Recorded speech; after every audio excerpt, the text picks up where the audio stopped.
नमस्कार, आदाब, सत श्री अकाल। एक बार पुनः इस चैनल में आप सभी लोगों का स्वागत है। आज हम सब लोग एक अच्छे तथ्य की जानकारी करेंगे जो जीरो से लेकर के अपर लेवल तक लाभदायक होगा। आइए ज़्यादा समय न लेते हुए चलते हैं अपने तथ्य की तरफ। प्यारे विद्यार्थियों, आज समझेंगे हम लोग लघुगणक। तो आइए जानते हैं लघुगणक क्या है। देखिए, सबसे पहले हिंदी में कहा जाता है लघुगणक, ठीक है। लघुगणक इंग्लिश में आप इसको बोलेंगे लॉगरिथम, ठीक है। लघुगणक को हिंदी इंग्लिश में आप कहते हैं लॉगरिथम। अच्छा, अर्थ की बात अगर की जाए आपसे तो आप कहेंगे लघुगणक दो शब्दों से, अर्थात कहने का मतलब हो गया लघु धन गणक। लघु का मतलब होता है छोटा और गणक का अर्थ होता है गणना करना। तो इस प्रकार हम मिला के कह सकते हैं छोटा करके गणना करना ही लघुगणक कहलाता है, ठीक है। तो एक बार पुनः इसका हम देखते हैं कि ये इसका अर्थ क्या होता है। लघु और गणक दो शब्दों के मेल से बना है लघुगणक, ठीक। लघु का अर्थ होता है छोटा और गणक का अर्थ होता है गणना करना। तो इस प्रकार हम कह सकते हैं लघुगणक का तात्पर्य हो गया, अर्थ हो गया छोटा करके समस्याओं का गणना करना, ठीक है। तो ये हो गया आपका लघुगणक का अर्थ, ठीक। अब अगर इसकी परिभाषा लेते हैं, परिभाषा लेने से पूर्व मैं आपको एक जानकारी दूं। जो आपने घात और घातांक पढ़ा है, घात और घातांक का एक रूप क्या है? लघुगणक है। बोले कैसे? तो आइए हम आपको ऐसे समझा रहे हैं। देखें यहाँ से, जैसे अगर हमने लिख दिया यहाँ पे 3 के पावर 2, तो इसका तात्पर्य होगा 3 का आप 2 बार गुणा करिए और इसका जो मान आएगा आप कहेंगे 9 आएगा भाई। अच्छा, इसको बोला जाता है आधार, इंग्लिश में आप बोलेंगे बेस, ठीक है। इसको क्या बोलेंगे आप? आधार, ठीक। और जो इसके ऊपर दिख रहा है पावर, अर्थात इसे बोलेंगे आप घात। इसको क्या बोलेंगे? घात, ठीक है। आपने जब 2 बार गुणा किया तो ये आ गया इसका क्या? मान। इसे बोलेंगे आप वैल्यू या मान कहते हैं हिंदी में, ठीक। मैंने अभी आपको बताया कि जो लघुगणक होता है वह घात का दूसरा रूप होता है। बोले कैसे? तो मैं यहाँ पे परिभाषा इसी से आपको बताऊंगा। अभी आप लिखेंगे log 9, कहा जाए कि ये घात रूप से आप log रूप में बदलिए तो ये हो जाएगा log 9 और आधार 3 जिसका मान होगा 2। अर्थात इस प्रकार हम बोल सकते हैं लघुगणक की परिभाषा। लघुगणक की परिभाषा देखते हैं।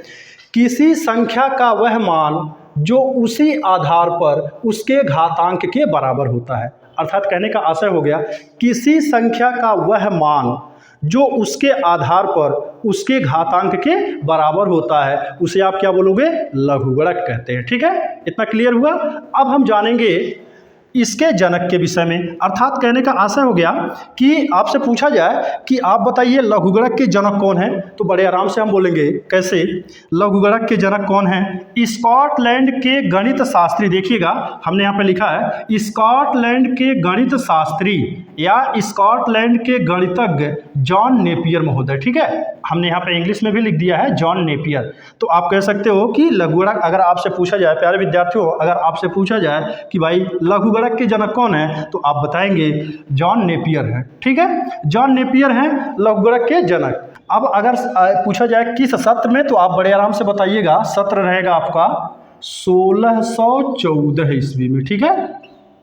1614 ईस्वी में। कहने का मतलब हो गया कि लघुगणक का जो खोज है, ये जो है स्कॉटलैंड के गणितज्ञ थे जॉन नेपियर, वह उन्होंने 1614 ईस्वी में किया, ठीक। इतना क्लियर हो गया। अब हम जानेंगे लघुगणक के कुछ नियम, ठीक है। तो प्यारे विद्यार्थियों, लघुगणक के कुछ इंपॉर्टेंट नियम हैं जो मैं आपको बताने जा रहा हूँ। यहाँ से ध्यान से आप देखेंगे इसे। जैसे पहला नियम है, आप इसको कहेंगे गुणनफल का नियम, ठीक। log m गुणेयन आधार a, इसका जो मान होगा log m आधार a धन log n आधार a। कहने का आशय हो गया, कह सकते हैं आप कि log m into n to the base a is equal log m base a plus log n base a।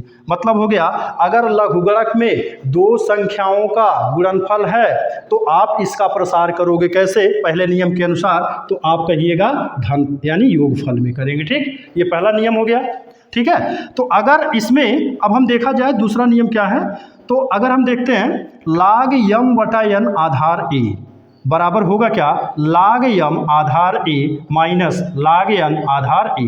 कहने का तात्पर्य हो गया, देखिए पहला नियम था गुणनफल का, अब ये जो हमारा दूसरा नियम आ रहा है ये है अंतरफल का, यानी अंतर का है। कहने का मतलब हो गया log m बटे n अर्थात log m बाई n भागफल के रूप में है। जब हम इसका प्रसार करेंगे तो ये आएगा जो है अंतर के रूप में। देखिए log m base a minus log n base a, ठीक बोल सकते हैं आप स्पष्ट कि ये लघुगणक का दूसरा नियम log m बटे n आधार a उसका जो प्रसार होता है log m base a minus log n base a। तो ये हो गया दूसरा नियम आपका, ठीक, पहला हो गया और ये दूसरा हो गया। अब देखते हैं तीसरा नियम, ठीक है। तीसरा नियम क्या होता है, तीसरा नियम लघुगणक का है log m के घात n आधार a बराबर इसका जो मान होता है, जो प्रसार होता है, ये जो घातांक आप देख रहे हो m पे घात n, यही n आएगा पहले और log m आधार a। तो हम बता सकते हैं इसको बोल सकते हैं घातांक का नियम। अर्थात घातांक का नियम का मतलब क्या हो गया, log m के घात n बेस a बराबर होगा n log m base a। तो ये हो गया आपका तीसरा नियम, ठीक है। इन नियमों के साथ ये आपके सबसे इंपॉर्टेंट नियम हो गए भाई, ये जो हैं आपके तीनों इंपॉर्टेंट नियम हो गए। इनके साथ साइड में मैंने यहाँ पे कुछ और चीज़ों को मैं बताने जा रहा हूँ। देखिएगा log a बेस b बराबर आप कहेंगे इसका जो प्रसार होगा 1 बटे log b और बेस a। यहाँ पे डिफरेंस आपको दिख रहा होगा, जैसे ये आधार है पहले वाले में, देखिए a का आधार b है, लेकिन जब हम इसको इन्वर्स के रूप में लिखेंगे, उल्टा के रूप में लिखेंगे, तो यहाँ पे चेंज हो जाएगा, अर्थात log b और a। कहने का आशय हो गया तीसरे फैक्ट्स में हम जानेंगे log a बेस b जिसका प्रसार होगा 1 बटे, आप इसको लिख सकते हैं 1 बटे log b बेस a, ठीक। इसी क्रम में देखिए पांचवा नियम मैंने लिखा है। पांचवा नियम, पांचवी जानकारी क्या है log से संबंधित, log a बेस b। अब देखिएगा log a बेस b, तो इसको हम ऐसे भी लिख सकते हैं log a बटे log b। अर्थात कहने का मतलब इनका हम अलग अलग लिख सकते हैं, ठीक। विशेष रूप से आपका ये तीन सबसे इंपॉर्टेंट है, लेकिन आप साइड में इसको भी जानकारी रखेंगे तो बेहतर होगा। अब देखिए कुछ और इंपॉर्टेंट तथ्यों के विषय में समझ लेते हैं। जैसे कहने का आशा हो गया कुछ जानकारी और हम लेते हैं नोट्स में, मैं यहाँ पे आपको जो बताने जा रहा हूँ। जैसे अगर कहा जाए log e का जो मान होगा, ध्यान रखिएगा आधार e पर 1 होता है, ठीक। log 1 का जो मान होगा वह 0 होगा। और फिर हम यहाँ पे आगे बढ़ते हैं।